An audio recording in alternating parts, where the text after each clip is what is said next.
to episode 9 of The Piper in the Cave. I would like to acknowledge that this has been recorded on the land of the Kaurna people, country also known as Adelaide. I would like to pay my respects to elders past, present and future, and any Indigenous people who may be tuning in today.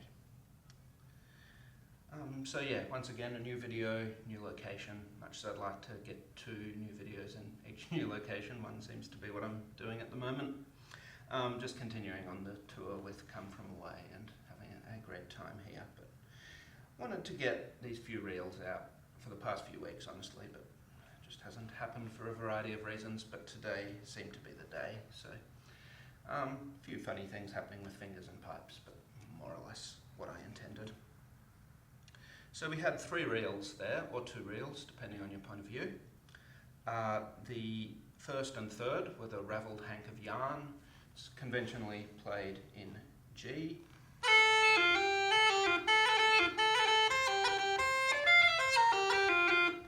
But I, a while ago, just started messing with it on the bottom hand, so that will give you...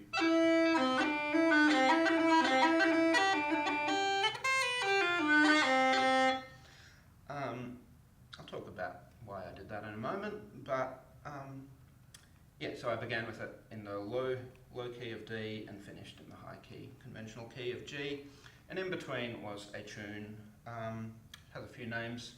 I tend to call it Spindle, Shanks, but I've also heard it called Mulqueeney's Reel, after Jim Mulqueeney of Kilfenora, and Free and Easy is another name for it.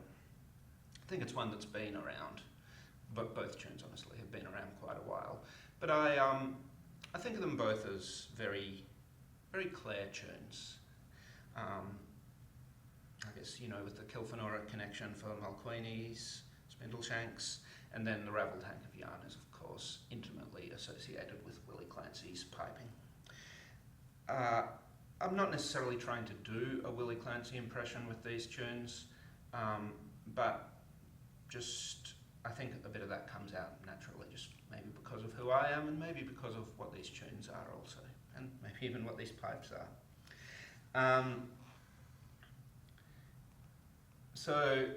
Yeah, the Ravelled Hank of Yarn, certainly would have learnt that from Willie Clancy, first and foremost. Spindle, Shanks is another tune I actually learnt in a higher key than it's more commonly played in, at least in these parts, so I would have learnt it in the key of G, if I can remember how that goes.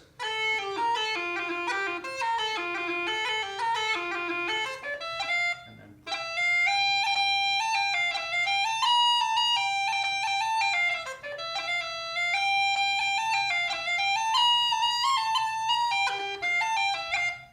kind of fun if you want a bit of a challenge to get up to the high D there, and fun on the flute too. And I learnt that from Conall O'Grada, the great flute player.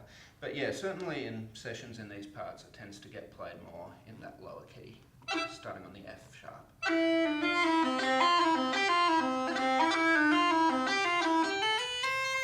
Which is also really beautiful. Okay.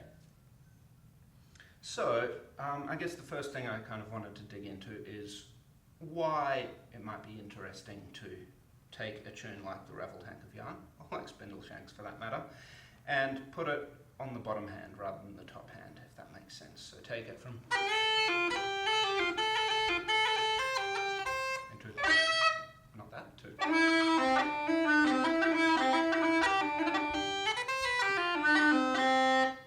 And I mean, I think the answer is just it sounds cool. So that's that for that discussion. But yeah, there's something just really beautiful about the bottom fourth, I guess, the bottom hand of the chanter, I think. You get those really fascinating sort of gurgles and that really throaty sort of inflection that is present across the range of the instrument but seems to be stronger there. And you also get a lot of really beautiful colours between on leg and off leg and anything in between. So because that sits so much in that bottom hand, you can actually play virtually the whole first part off leg.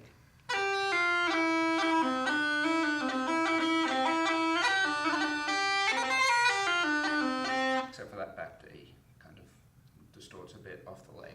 But yeah, there's so much room for getting some really interesting colours.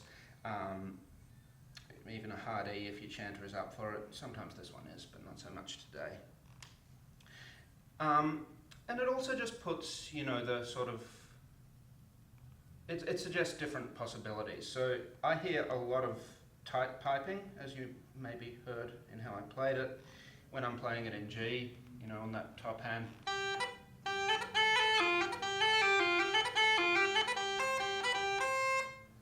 think was what I did. Whereas on the bottom hand, it suddenly immediately just wants to open up and just kind of indulge in that tone and that timbre. And still suggest some interesting crans and that sort of thing.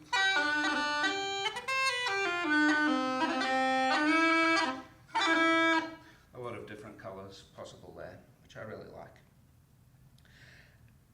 And yeah, I guess the other reason is it just sort of interests me that so often we think of piping tunes as the ones with lots of bottom D, lots of hard D, and lots of C naturals. And that's not actually a tune with either.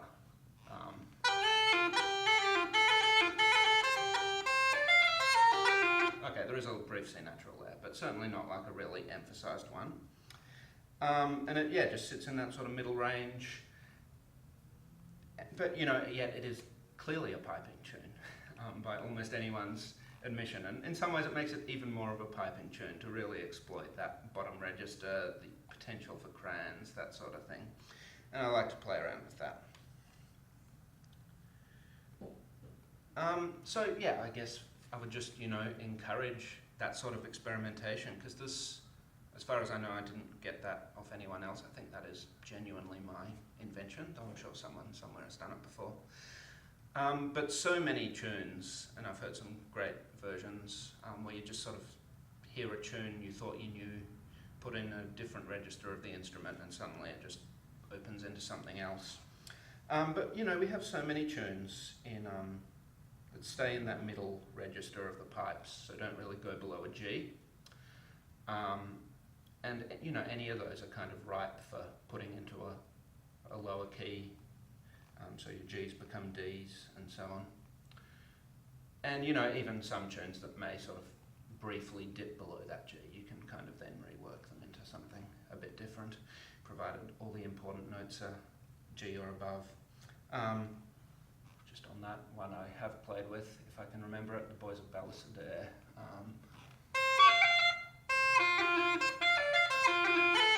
Is it normal key?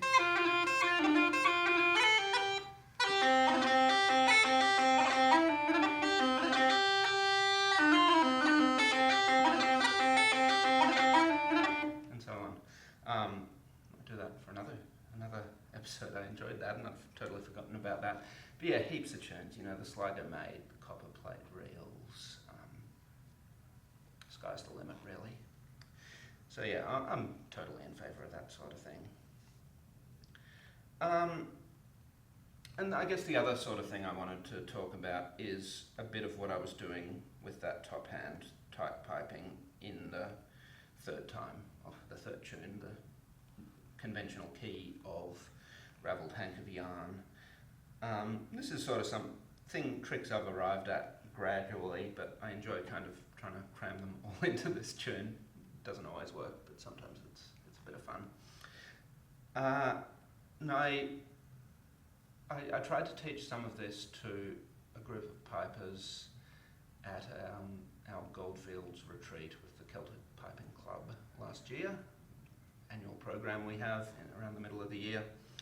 And I enjoyed teaching it, but I think I probably kind of tried to get through a bit too much information a bit too quickly for some people. So this is also kind of a chance to try and get a little bit of that teaching down in a format where people can revisit it.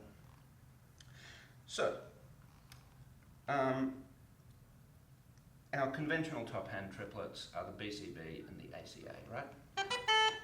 That was neither. It's the BCB, the ACA. And you can use those whenever you linger on the B or the A respectively for a long time, a little while.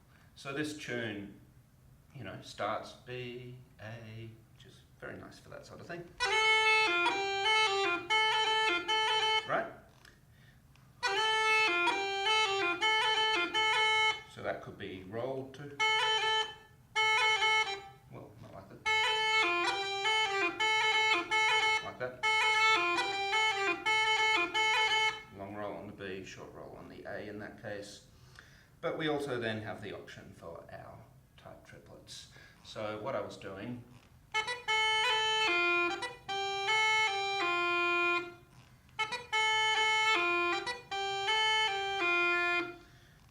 so in that first one you need to put another B after the BCB triplet.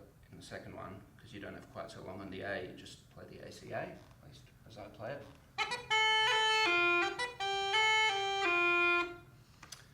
So that works for that, and that's probably where I started playing this tune.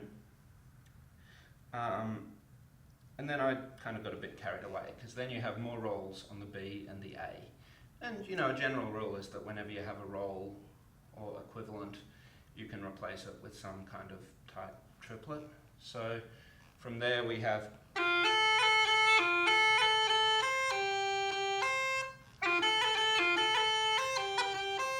so rolls on the B and the A. And so replacing those will give us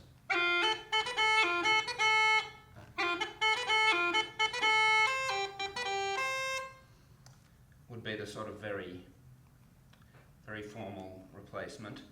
That gets pretty awkward pretty quickly because you're repeating B's and A's, which means a lot of top hand up and down, and a lot of people have very fast B and A fingers.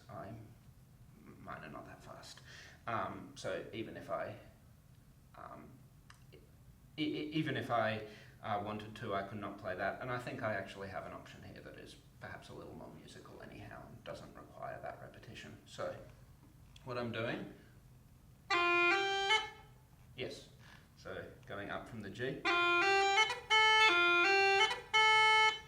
so rather than playing, I'm playing, and putting that all together gives us,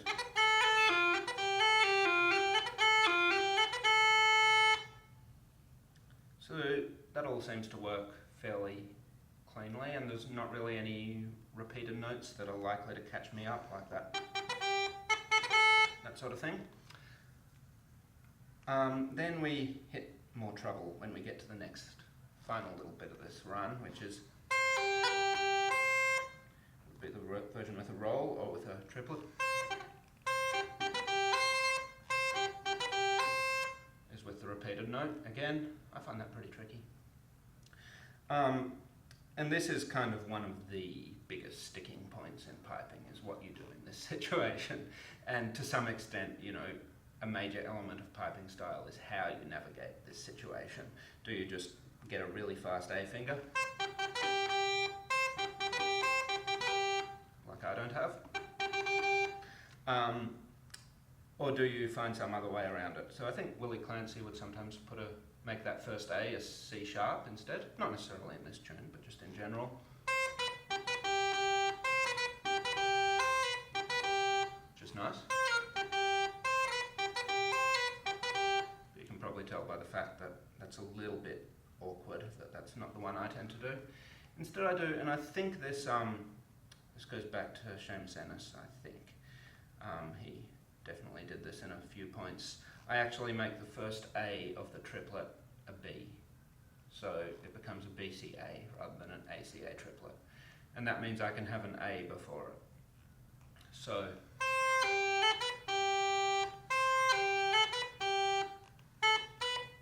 BCA.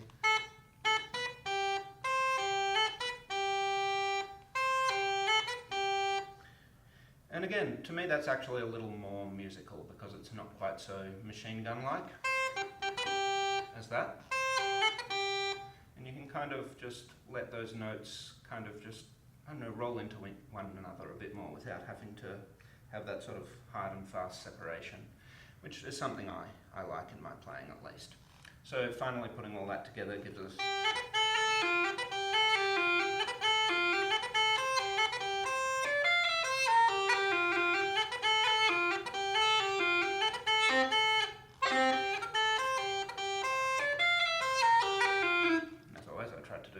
fancy and confuse myself. But that hopefully illustrates what I'm about. Maybe once just really slowly.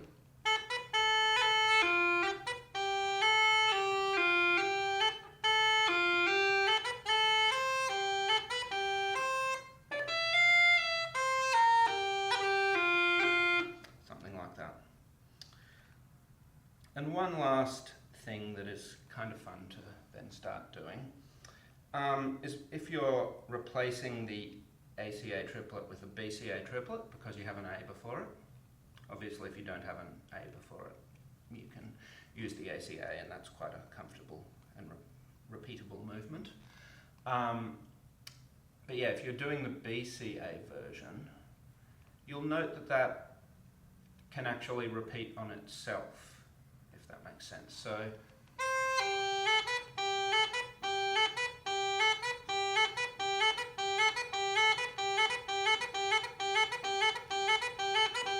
that's actually quite a sort of a gentle flowing movement, just up and down the fingers of that top hand. In a way you could never, even if you have a really fast A finger, you could never get that same speed to it with that. So I did actually try and use that potential of it at one point, I think, and played. Sorry.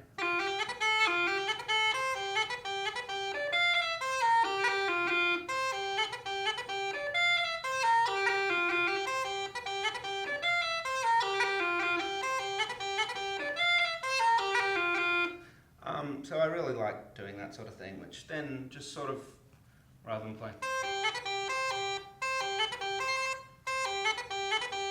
just kind of subtly shifts that beat, because you think the triplet is going to land in a particular place, and it actually kind of flips over and emphasizes a different part of the beat, if that makes sense. It does to my brain, but hopefully it does to yours too. And yeah, I've heard that in some other tunes too. It's actually quite an older bootleg recording of Jimmy O'Brien Moran that I've heard. I gather it was only 1 or 2 years after he started playing the pipes, which is downright terrifying. But I think he does it in Colonel Fraser.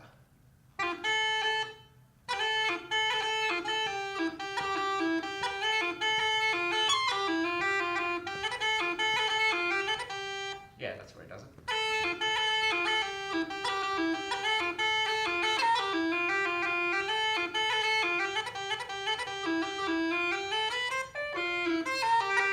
Whatever it is. Anyhow, that may have been where I got the inspiration, though. You know, this stuff's also in the air. But even if you're not quite feeling that, you know, repetitive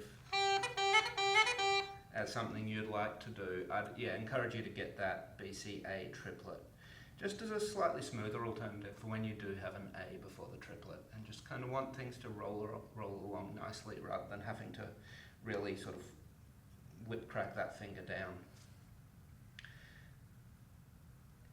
Okay, I think that's all I wanted to say, so thank you for joining me on another episode of The Piper in the Cave. Do get in touch if you have any questions. I'll just let that video play again so you can maybe hear some of these things in context. Thank you.